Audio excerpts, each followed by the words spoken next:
आज मैं लेके आया हूँ आपके लिए सीए इंटर के पेपर नंबर 3 को क्लियर करने की स्ट्रेटेजी। पेपर नंबर 3 आपका टैक्सेशन का पेपर है, जो एक सबसे लेंथी पेपर और सबसे टफेस्ट पेपर है ग्रुप 1 के अंदर। ये आपका 100 मार्क्स का पेपर है। उसके अंदर 30% MCQ पूछे जाएंगे आपसे और 17% सब्जेक्टिव क्वेश्चन आते हैं जो आपको लिख के सोल्व करने हैं, और 30% MCQ जो मल्टीपल चॉइस के क्वेश्चन होते हैं, जिसमें आपको ऑप्शंस दिए जाएंगे, जिसमें से 4 ऑप्शन में से कोई एक ऑप्शन आपको सिलेक्ट करना होगा। अब पेपर नंबर 3 में आपका टैक्सेशन का पेपर है, तो टैक्सेशन में आपका इनकम टैक्स आएगा और इनकम टैक्स 50 नंबर के लिए पूछा जाएगा आपसे, और GST भी 50 नंबर के लिए पूछा जाएगा। अब उसके बाद हम देखते हैं, ये सिलेबस बहुत ज़्यादा बड़ा है, इनकम टैक्स का भी और GST का भी। तो इसको हम कैसे प्रायोरिटाइज करें, कौन से टॉपिक्स हम पहले पढ़ें और कौन से टॉपिक हमें या तो कम पढ़ने हैं या फिर छोड़ देने हैं। अगर हमारे पास टाइम नहीं है, तो सफिशिएंट टाइम नहीं है तो सब कुछ पढ़ना है। अगर सफिशिएंट टाइम नहीं है तो हम इस ऑर्डर को पहले फॉलो करें। मैंने ABC एनालिसिस बनाया इसका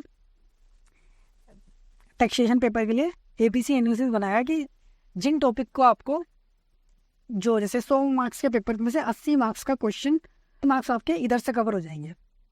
जैसे इनकम टैक्स में 50 मार्क्स का पूछा जाता है आपसे और GST 50 मार्क्स का आता है, दोनों मिला के 100 का पेपर आता है। इनकम टैक्स की कैटेगरी A ऐसी कैटेगरी जिसमें से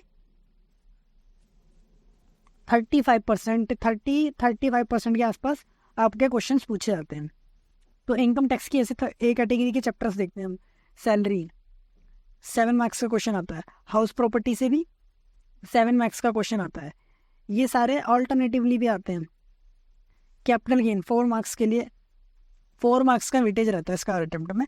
PGBP का 6 मार्क्स का वेटेज रहता है एंड हाउस प्रॉपर्टी का 4 मार्क्स का।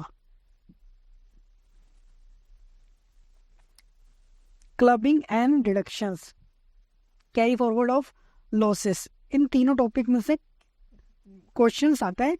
6 मार्क्स का वेटेज इनका रहता है। टोटल इन 6 टॉपिक से 34 मार्क्स के क्वेश्चंस आते हैं 50 मार्क्स में से। अब GST का देखते हैं कैटेगरी। इनपुट टैक्स क्रेडिट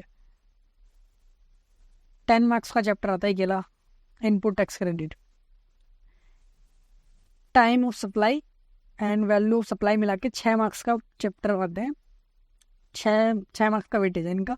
और exemptions list under GST 5 marks, charge of GST 5 marks and 5 topic, पूरे 5 टॉपिक को मिला दिया जाए तो 26 मार्क्स के क्वेश्चन यहाँ से पूछे जाते हैं।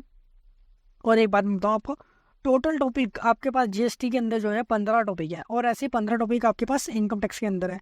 तो मैंने उसमें से 6 टॉपिक्स निकाले हैं। यहाँ से आपको 34 मार्क्स इनकम टैक्स में आते हैं और 26 मार्क्स आपके GST में आते हैं। अब कैटेगरी B देखते हैं। पहले आपको सबसे पहले कैटेगरी A के चैप्टर्स को कवर करना है, उनमें से कुछ भी नहीं छोड़ना, उनके सारे क्वेश्चंस करने हैं आपको, सारे प्रोविजंस पढ़ने हैं और उनकी अच्छे से प्रैक्टिस करनी है। फिर कैटेगरी B, कैटेगरी A और कैटेगरी B आपके लिए मोस्ट, ये 2 कैटेगरी मिला के आप एग्जाम को ईजिली क्लियर कर लोगे।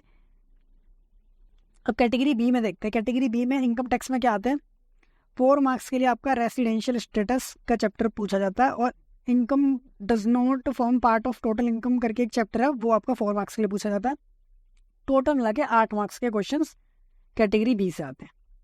GST में सप्लाई अंडर GST 5 मार्क्स के लिए पूछा जाता है, और पेमेंट ऑफ टैक्स 5 मार्क्स के लिए, एंड GST इंट्रोडक्शन 2 मार्क्स के लिए। 12 मार्क्स का कैटेगरी B से GST में पूछा जाता है। तो कैटेगरी A और B में से, कैटेगरी A और B में इनकम टैक्स में टोटल 42 क्वेश्चन 42 मार्क्स का हो गया, और कैटेगरी A और B मिलाकर GST में 38 मार्क्स हो गया।